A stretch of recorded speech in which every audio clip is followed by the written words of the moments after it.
अंतरंतर के साथ, शुद्धि के साथ उन परमात्मा की जय घोष जिनकी वरदानी छाओं के लिए हम आप सब बैठे हैं, पूरी चैतन्यता के साथ अहिंसा परमो धर्म की, आदिनाथ स्वामी की, महावीर स्वामी की, बचे हुए सभी भगवान की, परम पूज्य आचार्य अंकिलिकानंद सागर जी महाराज की, परम तपस्वी सम्राट श्री शर्मावती सागर जी महाराज की, परम गुरुवराचार्य श्री पुष्पदंत सागर जी महाराज की, परम चारित्र चक्रवर्ती श्री शांति सागर जी महाराज की, महाराज की, महाराज की।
गुरुदेव तुमको नमस्ते।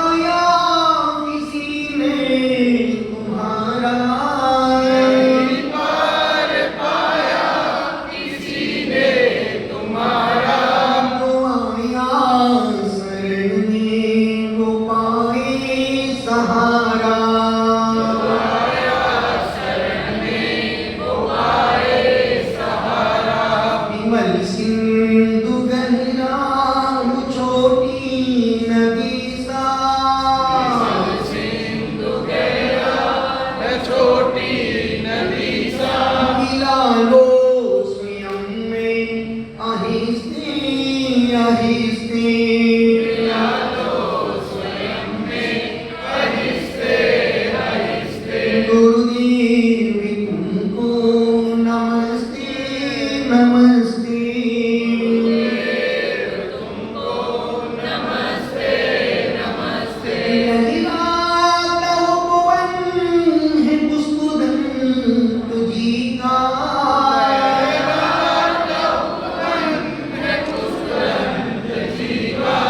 जीवन समर्पित है नन्ही कली का, समर्पित है नन्ही कली का। हरिता हुयंती है पुष्पदंत गुरुवर, करता हूँ इनकी हे पुष्पदंत गुरुवर। मिला लो कली को महकते महकते, मिला लो कली को महकते महकते। गुरुदेव तुमको नमस्ते नमस्ते, तुमको नमस्ते नमस्ते। खानी सोने लगने लगने खानी सोने,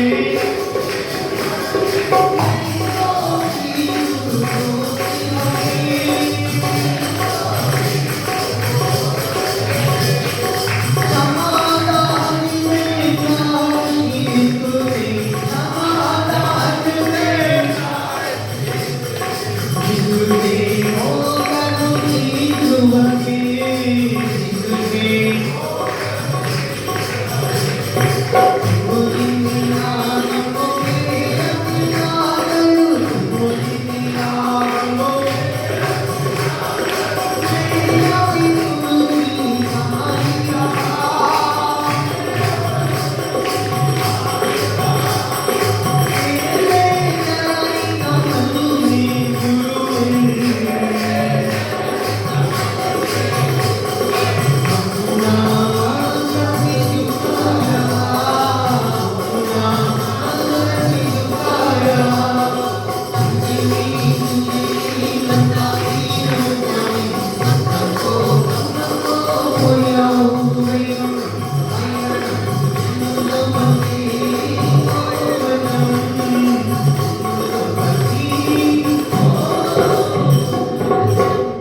बोलो हे स्वामी, हम सिंह, मन सिंह, वचन सिंह, काय सिंह, क्रोध मान माया लोभ से, सुबह से लेकर अभी तक के बीच में, जाने अनजाने में, दिए हुए नियमों में, संकल्पों में, कृतों में, जानी अनजाने में दोष लगे हो, लगाए हो, हे स्वामी आप में आज का सिद्धि कर शुद्ध करो, उसको शुद्ध होना को अपने हाथ पर करो। बोलो हे स्वामी, हम रात्रि में सोने से पहले ईमानदारी के साथ 10 मिनट नमोकार मंत्र पढ़ेंगे। अभी 9 बार नमोकार।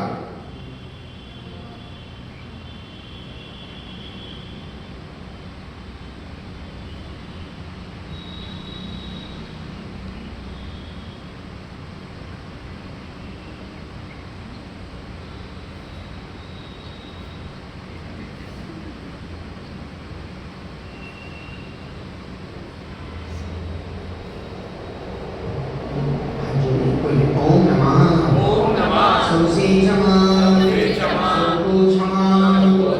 ओम नमः नमोस्तु भगवान, नमोस्तु भगवान, नमोस्तु महाराज जी, नमोस्तु महाराज जी, भिक्षामी महाराज जी, भिक्षामी द्वय माता जी, आपस में एक दूसरे का चेहरा देखकर के हंसकर मुस्कुरा रहे हैं, दिखला रहे। चल रही नंदीश्वर भक्ति का पाठ, अनेक अनेक भक्तियों के दरमियान नंदीश्वर भक्ति कैसी भक्ति है? नंदीश्वर भक्ति। नंद, नंद के घर परमानंद, नंद के पास आनंद और आनंद के पास परमानंद। और हमारे पास नंद भी है, आनंद भी और परमानंद भी है। नंद आनंद वहां नहीं होता है जहां मन में द्वंद होता है। जहां मन में द्वंद होता है ना आनंद होता है, ना नंद होता है, ना परमानंद होता है। इसलिए आचार्यों ने कहा जिंदगी को द्वंद से बचा के रखना। द्वंद, द्वंद का मतलब, द्वंद का मतलब, द्वंद का मतलब द्वंद है। द्वंद का मतलब गंदी है, गंदी, गंध नहीं, गंदी नहीं। द्वंद का मतलब राजेश, द्वंद का मतलब जो सुनो भाई, घमंड, मन का नहीं, मजा नहीं आया। शब्द का अर्थ बोलो। हाँ, ओ हो, बोले कॉलेज प्रिंसिपल। द्वंद का मतलब हाँ, साथ में बात क्या बोली? किसको पूछा? आप किससे पूछा? सामंजस्य है, मुझे पता है। हाँ, किससे पूछा तुमने? बेटा गलत हो गया, कसाय। द्वंद का मतलब कसाय।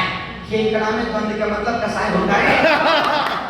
कभी मंगल की हाँ, ओ हो, बिल्कुल भाई गलत। द्वंद, अरे सीधा सीधा नहीं पढ़ा। कई बार होता ना, मैं पढ़ा द्वंद का जीवन जी रहा हूँ, ना जी रहा हूँ ना मर रहा हूँ। मैं पढ़ा द्वंद का जीवन जी रहा हूँ। हाँ, सोदा सबिता सदू बोलो, मजा नहीं आया। देखो अपनी बुद्धि से मत, मन से मत बताओ। जो शब्द का अर्थ है वही बोलो। नहीं आता कोई बात नहीं, पर जो बोलो काम का बोलो। युद्ध कहाँ पर आपने मुझे निश्चय लेकर युद्ध करने से मतलब युद्ध ज्ञानमती बैठ जाओ वहीं पर कर दी माधुरी कुछ भी आदत। एक सोचो एक शब्द के कितने शब्द नए नए आपने निकाल दिए। कई बार होता है यार, बड़ा द्वंद, बड़ा मन में द्वंद चलता है, जाऊं कि नहीं जाऊं। कई बार द्वंद चल, जाऊं कि नहीं जाऊं, खाऊं कि नहीं खाऊं। मैं चला जाता पर समस्या बहुत है। द्वंद का मतलब काम करने का मन तो है पर मन में डाउट हो रहा है, कहीं नहीं हुआ तो असमंजस, कंफ्यूजन, डाउट, द्वंद। और आचार्य कहते हैं जहां द्वंद है वहीं भंग है, और जहां भंग है वहां ना नंद है, ना आनंद है, ना परमानंद है। इसलिए साधु सन्यासियों के जीवन में कोई द्वंद नहीं है, आनंद है। चेहरा देखो, कहाँ देखो, यहाँ देखो, चेहरा आनंद का चेहरा, यहाँ देखो। तीसरा उपवास है, तीसरे उपवास में चेहरे को मुस्कुराहट देखो आप, और यहाँ खाने के बाद देखो तो मक्खियां बहक रही हैं। निवेदन कर रहा हूँ, द्वंद भी 2.5 अक्षर का, द्वंद में 2.5 अक्षर है। और सोचो 2.5 अक्षर अपने पहले अपने पढ़ा था ना, कोटि पढ़ पर जग हुआ मुआ पंडित भयाना कोई, 2.5 आखर प्रेम का पढ़े सो पंडित। अब सोचो आप, ये 2.5 अक्षर कितना खतरनाक शब्द है, और दुनिया के हर अच्छे शब्द में 2.5 अक्षर है। 2.5 अक्षर ब्रह्मा में, आप तुम हम कुछ भी बोले आपको बोलना 2.5 अक्षर। क्या बोलने का है? 2.5 अक्षर। क्या बोलने का? श्रीमती राजेश क्या बोलने का? अब हम कुछ भी बोले सबको क्या बोलने का? 2.5 अक्षर। 2.5 अक्षर मतलब प्रेम, 2.5 अक्षर का मतलब ब्रह्मा। अब हम कुछ आपको क्या बोले? 2.5 अक्षर ब्रह्मा में, ओके, सृष्टि में, विष्णु में, लक्ष्मी में, दुर्गा में, शक्ति में, श्रद्धा में, भक्ति में, त्याग में, ध्यान में, इच्छा में, तुष्टि में, धर्म में, कर्म में, भाग्य में, कथा में। जैसे तुम अस्पताल से बोल रहे हो, वहां हैं जिंदा होके बोलो। ग्रंथ में, संत में, शब्द में, अर्थ में, सत्य में, मिथ्या में, स्तुति में, ध्वनि में,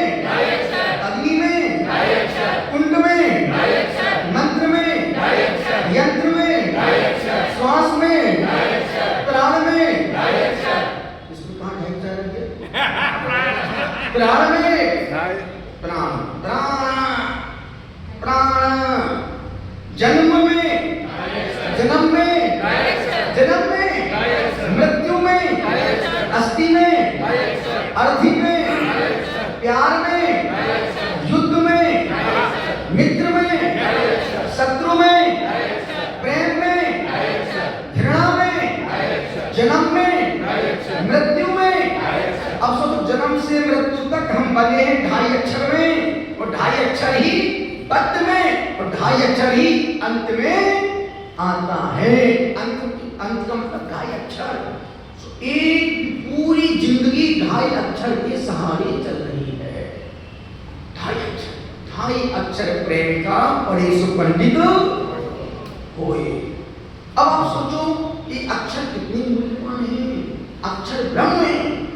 अक्षर कभी क्षण नहीं होता है, अक्षर का कभी क्षण नहीं होता है, क्योंकि अक्षर मिटने वाला, अक्षर कभी मिटने वाला नहीं है। इसलिए आचार्य ने कहा भैया जब भी बोलो हित मित प्रिय वचन बोलो। रोटी पर घी और नाम के साथ जी लगाने से स्वाद इज्जत दोनों बढ़ जाती है। रोटी में घी और नाम के साथ जी लगाने से इज्जत और स्वाद दोनों बढ़ जाते हैं। इंसान जन्म के 2 वर्षों के बाद बोलना सीखता है। इंसान जन्म के 2 वर्षों बाद बोलना सीखता है, पर क्या बोलना है ये सीखने में पूरी जिंदगी लग जाती है। क्या बोलना है, किससे बोलना है, कब बोलना है, कब नहीं बोलना है, पूरी जिंदगी ये सीखने समझने में लग जाती है। और आज की तारीख में तुम्हारा जीवन अच्छा है, आपकी टोन अच्छी है, टोन अच्छी है, बोलने का लहजा अच्छा है, आपका जीवन अच्छा है, घर स्वर्ग है। और आपकी बोलने की टोन खराब है, बोलने की लहजा नुकीला है, बोलने का अंदाज चुभने वाला है, तो तुम जीते जी मरे हो तो तुम्हारा घर जीते जी नरक है। पूरा खेल बोलने की टोन पर जाता है। पूरा खेल हमारे कहने के अंदाज में जाता है। इसलिए बोलते शब्द अनमोल हैं, इसका मूल्य समझो, क्योंकि आज के आदमी की वाणी कठोर और कर्कश हो गई है। इससे जीवन में कटुता बढ़ रही है। कर्कश व कटु वाणी का घाव किसी मलहम औषधि से कभी नहीं भरता। यदि व्यक्ति चक्का मार दे आदमी भूल जाएगा, और शब्दों की मार से अंतिम एक बार होता ना कि यार उनका शब्द अंदर तक चुभ गया, मतलब अंदर कुछ है वो अंदर तक पहुंच गया, मतलब तुम भीतर तक उसकी शब्द नुकीला शब्द अंदर तक घुस गया। मैं जानता हूँ एक किसान बहुत गरीब था, बहुत गरीब था, परेशान था। उस 25 साल की लड़की शादी करना थी उसको, लकड़ियां बेचता था, खेती किसानी करता था, पर स्थिति बहुत खराब थी। जंगल गया लकड़ी काटने के लिए, देखा एक शेर लेटा है, पर उसकी आंख से आंसू निकल रहे हैं। उस किसान के कंधे पर कुल्हाड़ी थी, सामने देखा कि शेर लेटा है, आंसू निकल रहे हैं। और थोड़ा पास से जाते पास से जब इसके पैर में 2 सेही का कांटा घुसा है। अब कुल्हाड़ी उसकी कंधे पर है, शेर सामने लेटा है, उसकी आंख से भल आंसू टपक रहे हैं। अब उसको दया भी आ रही है कि मैं कांटा निकल कहीं इसमें खा लिया, मैं तो निपट जाऊंगा। उसने कुल्हाड़ी को दूर फेंका और धीरे धीरे धीरे धीरे धीरे धीरे धीरे धीरे धीरे धीरे धीरे धीरे धीरे धीरे, अब जब तक नहीं पहुंचेगा तब तक तो ढूंढना पड़ेगा मेरे को। धीरे शेर के पास पहुंचा तो पहुंच उस सिर पे यूं हाथ किया, सिर में आंख नीच ली और थपक थपक के रोने लगा। उसने अचानक कोई कांटा घुसा है, उसने शेर के सिर पर हाथ फेरते फेरते एकदम से झटके से कांटे को निकाल दिया। शेर निकाल 3 दिन से तड़प रहा था, कोई कांटा निकाल दे, कोई कांटा निकाल दे। शेर निकाल के आपने बहुत बड़ा उपाय किया है, जब कभी कोई आवश्यकता हो तो मुझे जब कभी कोई परेशानी हो, दिक्कत हो तो मुझे याद कर लेना। उसने कहा यार शेर जंगल का राजा बोल रहे कभी कोई दिक्कत परेशानी मुझे याद कर लेना। उसने कहा मालिक बहुत दुखी परेशान हूँ, मेरी बेटी का रिश्ता करना है, पैसा एक पैसा नहीं है, आपकी कृपा हो जाए। शेर के बाद ठीक है, शादी का 20 दिन तक बेटी की शादी करना है, 1 रुपया भी फूटी कौड़ी मेरे पास नहीं है।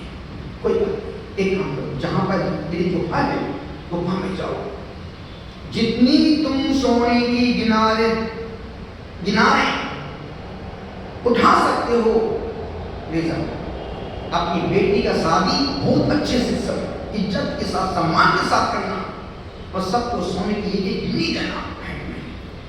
जैसे बंदा शेर की गुफा में गया, देखा सोने की ढेर लगी हुई। अब कहते हैं मन लोभी मन लालची मन चंचल चित चोर। अब उसकी गुफा की धोती थी, उसमें सोने की गिन्नी भरते जाए, यहाँ भरे वहां से नीचे पटते जाए। अब सोना तो बहुत कुछ नहीं होता है, अब वो भरते जाने से नीचे गिरते जाए।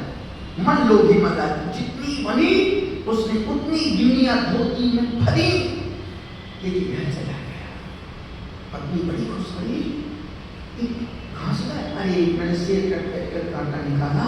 उसने उससे कहा कि बेटा मेरी बेटी की शादी करना है, मेरे पास क्या करना? उसने जाओ लेके जाओ जितना मर्जी हो। पत्नी समझदार थी, उसने कहा ठीक है, एक काम करो, जो शादी का छप गया है ना, अब उनको शेर राजा को भेंट कर दिया, शेर को दे दिया और उसको बोलना आपको मेरी बेटी की विवाह में करना है। अब बस 5-7 दिन बाद वो कार्ड लेके बेटी का विवाह का कार्ड लेकर के शेर के पास पहुंचा। शेर वहीं बैठा था गोपाल के पास। मालिक आपके आशीर्वाद से बेटी का इसका तो हो गया, बस 8 दिन बाद शादी है, पर आपको एक निमंत्रण कार्ड लेके आया हूँ, आपको बेटी की शादी में पधारना है। ठीक है, मैं समय पर पहुंच जाऊंगा। अब वो पहुंच गया, शादी हो रही थी, शाम के फेरे हो रहे थे। ठीक शाम को 5:30 बजे शेर सीधा रिसेप्शन में पहुंच गया। और जैसे ही शेर पहुंचा, भाग गए। वो व्यक्ति अंदर था, क्या हुआ? और शेर अरे कोई शेर भेड़ नहीं, वो तो मेरा गधा है, वो तो मेरा गधा है, तुम डरते हो तुम उससे? शेर ने सुन लिया कि यार मुझे गधा बोल रहा है। शेर उल्टे पैर वापिस फिर आंख में आंसू थे। मैंने तो इसके साथ इतना अच्छा व्यवहार किया और मुझे बोल रहा है तो मेरा गधा है, इसको मेरी औकात पता नहीं है, मुझे गधा, मैं गधा हूँ। ये 3 दिन तक शेर ने पानी का घूम नहीं किया, लेटा रहा, रोता रहा। जब बेटी के शादी हो गई, इसका सब कुछ हो गया, विदा हो गई, वो फिर से लकड़ी काटने जंगल आया। शेर लेटा रो रहा था, मालिक आप आए थे, आप अचानक वापिस चले गए। शेर ने कहा जो तेरी कुल्हाड़ी कंधे पर रखी, इसको तुम मेरे माथे पे मार। अरे मालिक कैसी बात करते हैं आप, मर जाएंगे। जितना कहूं उतना करो, ये कभी फालतू दो करूंगा तेरे। उसने कहा मरता क्या नाटक किया। उसने कुल्हाड़ी के पीछे भाग से शेर के माथे पे कुल्हाड़ी मारी, खून से लथपथ हो गया शेर। शेर ने कहा पूछा 3 दिन बाद मुझे देखने की आना। बंदा चला गया, 3 दिन बाद फिर देखने के लिए आया। शेर ने कहा देख, जो तूने मुझे कुल्हाड़ी का घाव मारा था ना, वो मेरा घाव भर गया, पर जो तूने शब्दों से कहा था ये मेरा गधा है, वो घाव मेरा आज तक हरा है। छोड़ दिया जाए या मार दिया जाए, ओ तेरे साथ क्या सलूक किया जाए। शब्दों की मार बहुत तीखी मार है। एक ही शब्द कहा था द्रौपदी ने, अंधे का पुत्र अंधा ही होता है। उस शब्द में कोई दम नहीं थी, पर बोलने की टोन में कटाक्ष था। अंधे का पुत्र अंधा ही तो होगा। वो शब्द चुप गया और महाभारत की रचना हो गई। और इसलिए बोलता हूं क्रोध की भाषा ही महाभारत की परिभाषा है। क्रोध की भाषा ही महाभारत की परिभाषा है। ना वो कटाक्ष में बोलती, ना महाभारत की रचना होती। घरों में कैसे कैसे काम हो जाते हैं, जो काम प्यार से प्रेम से हो सकते हैं तीखे शब्दों में नहीं करना चाहिए।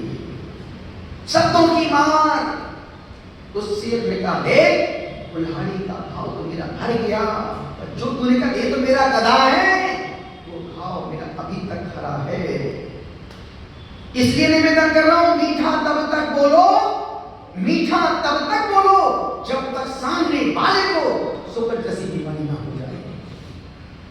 मीठा तब तक बोलो जब तक सामने वाले को शुगर की बीमारी। जब हम लोग संघ से जा रहे थे 2001 में, प्रज्ञा सागर जी महाराज साहब, हम दोनों साथी थे, 5-4 संत साथ रहे। तो कलकत्ता पहुंचे, गुरुदेव ने कहा प्रसन्न सागर तुमको बंगाल कल आसाम जाना है, और प्रज्ञा सागर जी को झारखंड बंगाल में रहना। ठीक है, गुरु जी की आज्ञा थी। गुरुदेव से हम लोगों ने कहा आकाश जी अब हम लोग पहली बार अलग अलग होंगे, तो हमें समाज में किन चीजों का, किन बातों का ध्यान रखना है।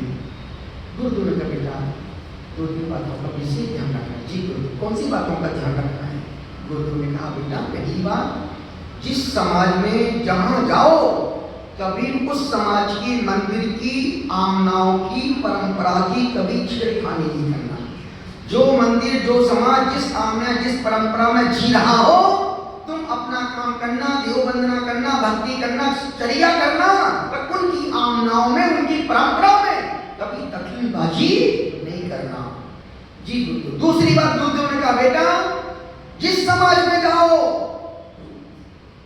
जिस समाज में जाओ कभी भी समाज के वाद विवाद को तुम ज्ञानी बन के मत सुलझाना, क्योंकि वो तो सुलझेंगे नहीं और तुमको उलझा देंगे, तो बाद में फिर जाके सब एक हो जाएंगे। जी गुरुदेव। तीसरी बात गुरुदेव ने कहा कि बेटा जिस समाज में जाओ मीठा ही मीठा परोसना। समझे ना? मीठा ही मीठा परोसना। गुरुजी कब तक? जब तक सामने वाले को डायबिटीज ना हो जाए। जी गुरुदेव। और चौथा गुरुदेव ने एक अमृत वचन कहा कि बेटा जिस समाज में जाओ धर्म की तुमसे प्रभाव ना हो या ना हो, पर ऐसा कोई कृत्य, ऐसी कोई क्रिया मत करना जिससे धर्म की अप्रभावना हो जाए। और गुरुदेव की 4 बात 4 वेदों से कम नहीं थे, और 4 बात जीवन को अमरता प्रदान कर। जब से हम शिष्यों ने इन 4 बातों को ही, चारों शब्द 4 वाक्य, चारों अनुयोगों का ज्ञान कराते हैं। तो निवेदन कर रहा था गुरु ने कहा था कि बेटा मीठा ही मीठा परोसना कब तक? जब तक सामने वाले को डायबिटीज ना हो जाए। शब्दों की मार। एक बोलते ने होगा बहुत दुखी परेशान हो गया, बहुत परेशान दुखी हो गया, मरने की सोच रहा था, सुसाइड करने जा रहा था। कोई बहन ने कहा, कोई ने कहा भैया तुम दुखी परेशान कहाँ जा रहे हो? मैं आज सुसाइड कर लूंगा। अरे हुआ क्या?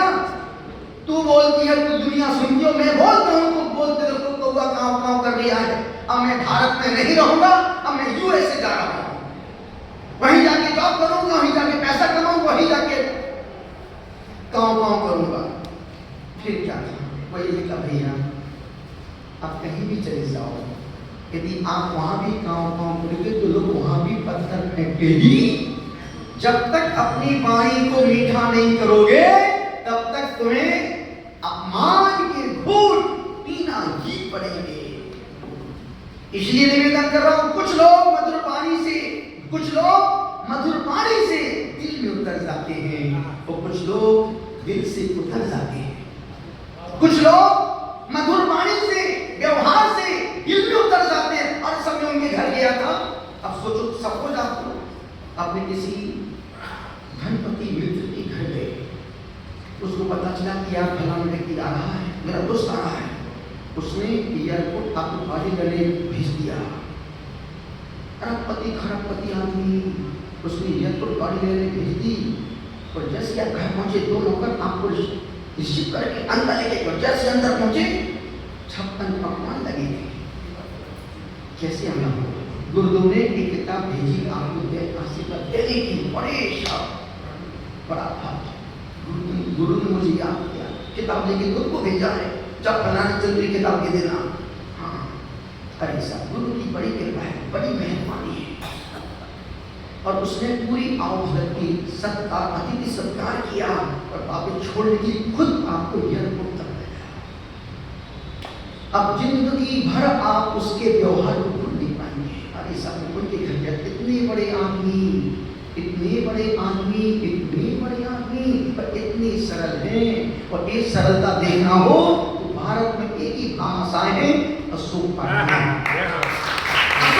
कितना ही कोई भी समाज का व्यक्ति, छोटा हो बड़ा हो गरीब अमीर हो, वो बंदा बाहर तक गेट तक लेने जाता है और गेट तक जय जिन्हें बोल करके भैया फिर से पधारना।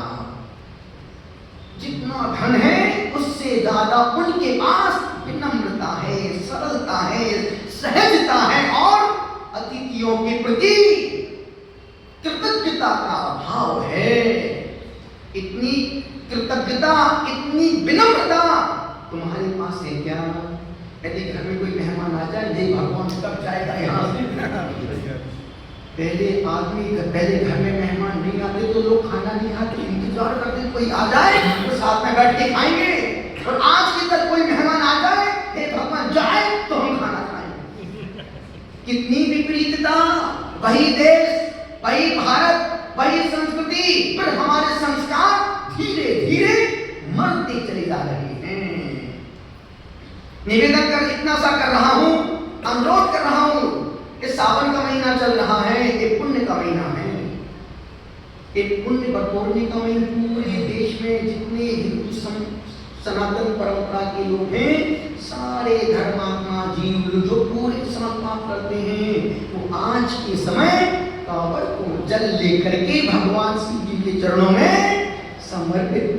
जो व्यक्ति जिस मजहब में है उसके लिए वो त्योहार से कम नहीं। अपने लिए पर्युषण पर्व त्योहार है, दिवाली त्योहार है, अक्षय तृतीया त्योहार है, उनके लिए नवरात्रि त्योहार है, उनके लिए एक सावन का महीना, अपने लिए भादों का महीना, सावन का महीना पुण्य का महीना है, पुण्य कमाने का महीना है।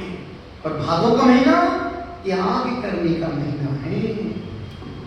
30 दिन तुम अभी देखना, भादों लगते ही कोई 32 उपवास कर रहा है, कोई 16 उपवास की स्थापना कर, कोई 8 उपवास, कोई 5 उपवास, कोई 3 उपवास, कोई चतुर्दशी का उपवास। भादों के महीने में पूरा जैन समाज, जिसमें दिगंबर जैन को सिर्फ 10 ही दिन धर्म करते हैं, श्वेतांबर समाज 18 दिन तक होटल में, बाजार में हरी फल कुछ नहीं खाता पीता।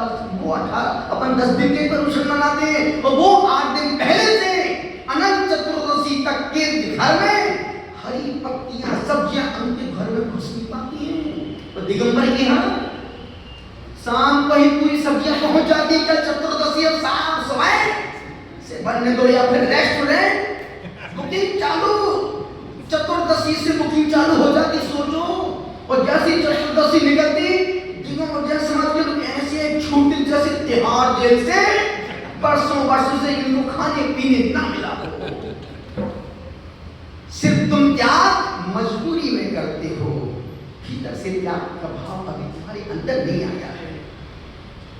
इसलिए निवेदन, पुण्य का महीना है। यदि तुम सावन में कुछ नहीं कर सकते हो तो कम से कम 30 दिन भगवान के चरणों में एक कलश जल डाल के आना। इस पुण्य के महीने, अगला भादों का महीना त्याग का महीना है। जितना जो व्यक्ति त्याग करेगा उसको पूरे साल त्याग करो एक तरफ, और भादों के महीने में त्याग करो, इसका फल जैसे अब 364 दिन किसी साधु को मिला जो आहार दो, उसका फल एक तरफ, और अक्षय तृतीया के दिन किसी साधु के हाथ में एक गिलास जाके आहार दो, उसका फल एक तरफ। 364 दिन रोज आहार, उसका फल एक तरफ, और अक्षय तृतीया के दिन दिया गया एक गिलास आहार, कितना पुण्य लेके आता है। इसलिए पुण्य के महीने चल रहे हैं। सावन का महीना पवन करे शोर, शोर नहीं बाबा, शोर। निवेदन कर रहा हूं। और भादों के महीने में आप एक काम करना, इस पर प्रैक्टिकल करके देखना। अभी संघ में सभी साधु सन्यासी साधवियां कठिन व्रत उपवास में लगे हुए हैं।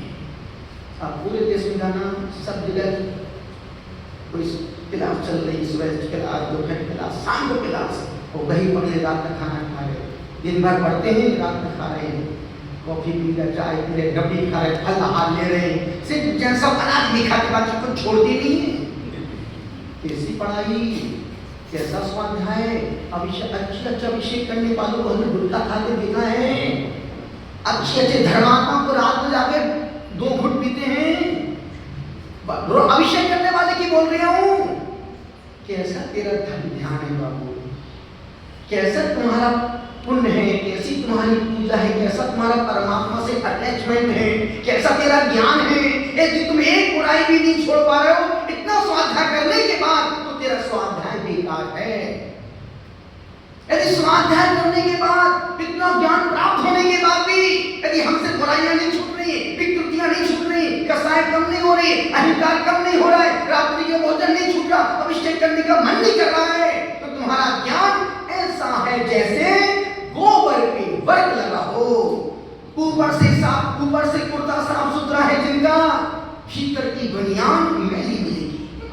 ऊपर का कुर्ता साफ सुथरा है जिनका, भीतर की बनियान मैली मिलेगी। तन की सुंदरता पे मत रीझो मेरे मित्र, मन मंदिर में छापो, गंदगी फैली मिलेगी। इसलिए निवेदन कर रहा हूं, सावन के महीने में कुछ करो मत करो, 30 बोझ जल लेके जा रहे सब शिव जी के चरणों चढ़ाने के लिए, तुम घर से मंदिर जाना, एक जल भगवान के मत्थे पे डाल करके अनंत कुमार फल प्राप्त करना। 19 महाशिवरात्रि 22 तारीख को आएगी, तो तुम्हारी महाशिवरात्रि तो रोज ही मनेगी। और फिर जैसे भादों का महीना आए, तुम 32 उपवास नहीं कर पाओगे, मुझे पता है, या तुम 16 कर पाओगे, मुझे पता है, क्योंकि तुम खाने की जी रहे हो। और खाने के जीने वाले लोग एक उपवास भी नहीं कर पाते, कि उनका मन में भरा है, कहीं मर गए तो। और मानव सबका तीसरा उपवास है कि अभी व्रत चल रहा, त्रिलोक सार व्रत चल रहा है। अभी 5 दिन पहले 5 उपवास की पालना हुई, फिर 4 उपवास की पालना हुई, अब कल 3 उपवास की पालना होगी। एक बार जोरदार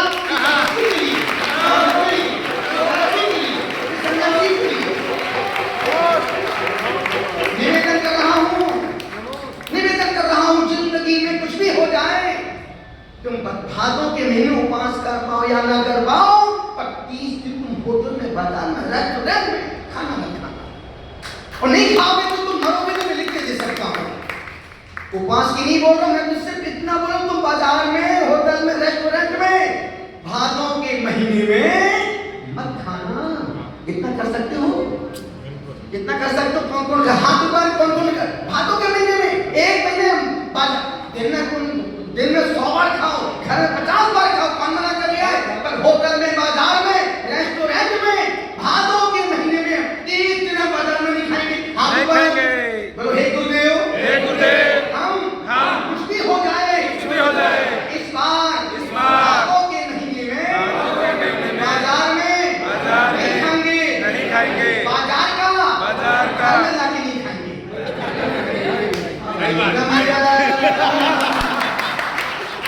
पता चल बाजार में, बाजार का क्या, हेलो भैया 5 सावर 5 डोसे 5 इडली, घर में टिफिन लेके आओ। बाजार में खाने का क्या, और पूरा बाजार का घर में आके बैठ के खा रहे, ना बाजार में खाएंगे और ना बाजार का खाएंगे। और आप देखना, आप अपनी सेहत को देखना, 50% आपकी सेहत घर में 30 दिन भोजन करने से आगे ठीक हो जाएगी। सारी बीमारियां बाजार का खाने से उत्पन्न होती है। और हम नहीं चाहते हमारा जैन व्यक्ति बीमार होके मरे।